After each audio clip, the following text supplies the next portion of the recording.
Assalamualaikum warahmatullahi wabarakatuh. Perkenalkan, nama saya Anissa dengan NIM 2460204 dari Prodi Akuntansi, Fakultas Ekonomi dan Bisnis, Universitas Indonesia Timur Asal. Di sini saya akan menjelaskan bagaimana pentingnya pendidikan anti korupsi bagi warga negara. Korupsi sesungguhnya sudah lama ada, terutama sejak manusia pertama kali mengenal tata kelola administrasi.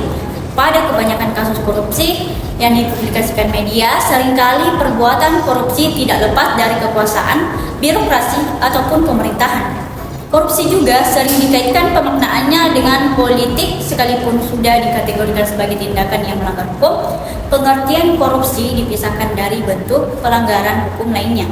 Selain mengkaitkan korupsi dengan politik, korupsi juga dikaitkan dengan perekonomian, kebijakan publik, kebijakan internasional, kesejahteraan sosial, dan pembangunan nasional. Begitu luasnya aspek-aspek yang terkait dengan korupsi, hingga organisasi internasional seperti PBB memiliki badan khusus yang memantau korupsi dunia. Dasar atau landasan untuk memberantas dan menanggulangi korupsi adalah memahami pengertian korupsi itu sendiri. Korupsi adalah musuh kita bersama. Ibarat virus, korupsi juga tersebar di mana-mana. Wabah di seluruh penjuru menggerogoti negeri. Korupsi terjadi karena cinta materi. Tindakan korupsi seringkali melibatkan hubungan keluarga, anak, dan istri karena kebiasaan keluarga yang tidak peduli dari mana asal penghasilan sehari-hari. Karena itu, keluarga punya pengaruh besar untuk mencegah korupsi dari akar. Di balik keluarga yang terhormat, ada anggota keluarga yang hebat, yang selalu mengingatkan sumber pendapatan dan menjaga makna kebahagiaan dengan kesederhanaan. Jangan sampai terlambat hingga semuanya menjadi kiamat. Ditangkap penegak hukum, penghuni rumah tahanan bertahun-tahun tidak pulang. Melihat keluarga dari kejauhan, rasa sesal yang berkepanjangan. Karena itu, mulai cegah korupsi sejak dini dari rumah kita sendiri. Kita bisa mencegah korupsi dari keluarga kita sendiri. Kata korupsi berasal dari bahasa Latin, yaitu corruptio oleh Kema Andrea 1951 atau corruptus oleh Webster Student Dictionary 1960. Selanjutnya dikatakan bahwa corruptio berasal dari kata corrupere, suatu bahasa Latin yang lebih tua. Dari bahasa Latin tersebut kemudian dikenal istilah corruption atau corruption dari bahasa Inggris. Corruption berasal dari Prancis dan corrupti atau corruptie dari Belanda. Arti kata korup secara harfiah adalah kebusukan, keburukan, kebejatan, ketidakjujuran, dapat disuap, tidak bermoral, penyimpangan dari kesucian.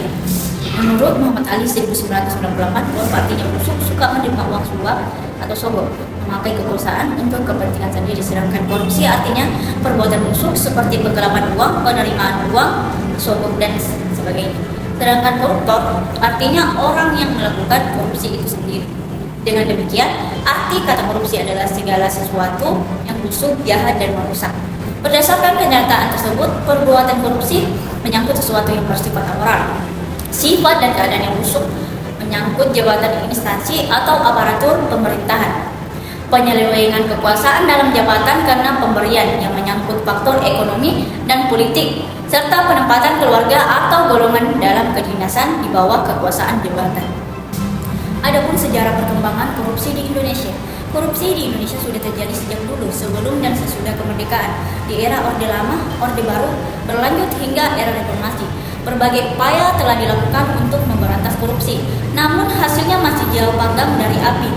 Periodisasi korupsi di Indonesia secara umum dapat kita bagi menjadi dua, yaitu periode pra kemerdekaan dan pasca kemerdekaan. Dalam kutip Amin Rahayu 2009, dalam pra kemerdekaan yaitu masa pemerintahan kerajaan, yaitu tradisi korupsi yang tiada henti karena didorong oleh motif kekuasaan, kekayaan, dan wanita. Kemudian perebutan kekuasaan di kerajaan Singosari sampai ke-7 turunan saling membalas dendam berebut kekuasaan, yaitu Anusapati, Tohjoyo, Ranggabuni, Mahesa Wong, Wongateleng, dan seterusnya. Kemudian Majapahit, yaitu pemberontakan Putih, Narpi, Suro, dan lain-lainnya. Seorang kepala desa di Jember, Jawa Timur ditangkap karena diduga melakukan tindak pidana korupsi dana desa yang merugikan keuangan negara. Dugaan tindak korupsi terjadi pada tahun 2023 dengan kerugian negara mencapai 480 juta rupiah. Hakim Agung nonaktif Ghazal Basaly didakwa jaksa KPK menerima gratifikasi terkait perkara kasasi kasus pengelolaan limbah B3 tanpa izin dan melakukan tindak pidana pencucian uang. Komisi Pemberantasan Korupsi melakukan operasi tangkap tangan yang menjaring oknum pejabat di Kota Bengkulu. Total transaksi terkait dugaan kasus korupsi sepanjang 2024 mencapai 984 triliun rupiah.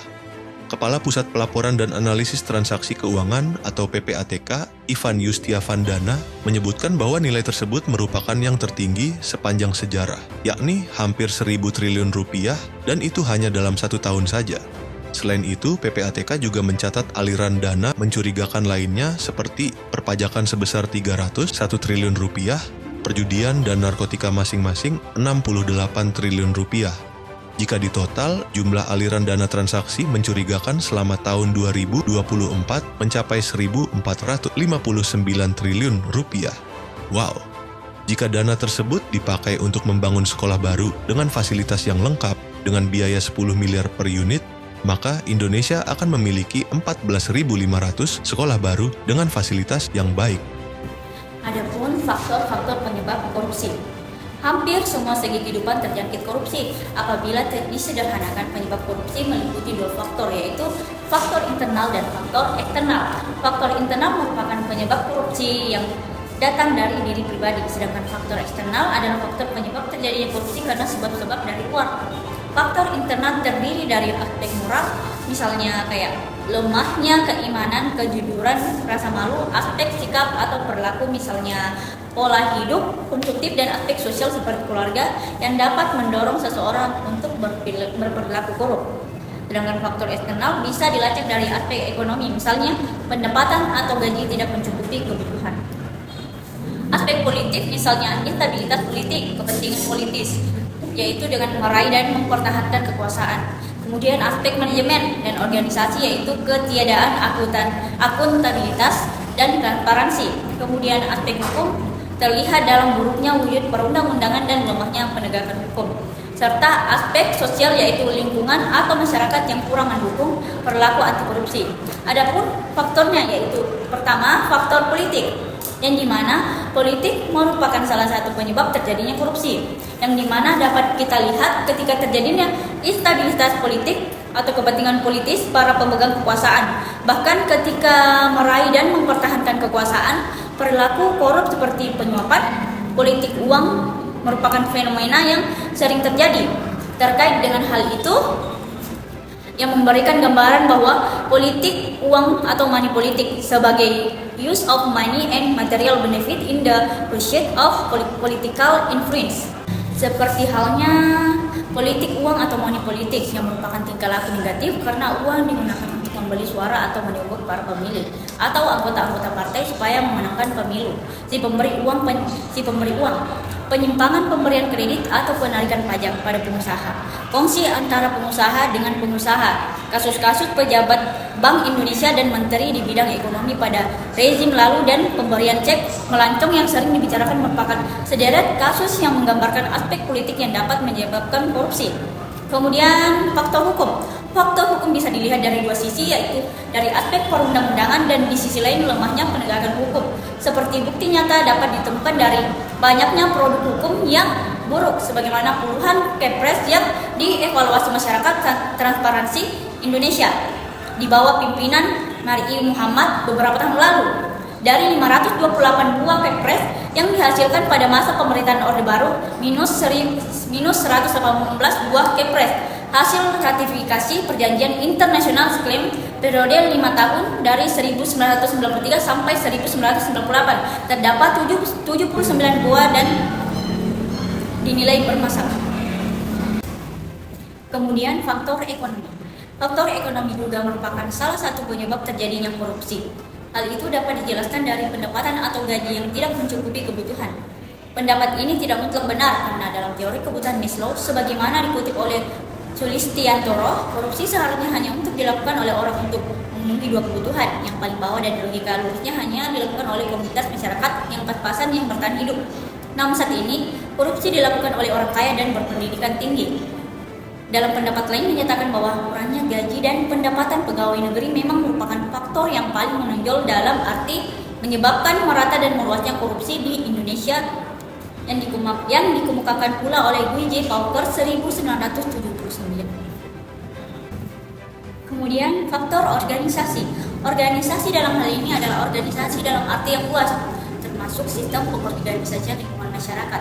Organisasi yang menjadi korban korupsi atau di mana korupsi terjadi biasanya memberi andil terjadinya korupsi karena membuka peluang atau kesempatan untuk terjadinya korupsi. Bila mana organisasi tersebut tidak membuka peluang sedikit pun bagi seseorang untuk melakukan korupsi, maka korupsi tidak akan terjadi. Aspek-aspek penyebab terjadinya korupsi dari sudut pandang organisasi yaitu kurang adanya teladan dari pemimpin, kemudian tidak adanya kultur organisasi yang benar, serta sistem akuntabilitas di instansi pemerintah kurang memadai. Kemudian manajemen cenderung menutupi korupsi di dalam organisasi.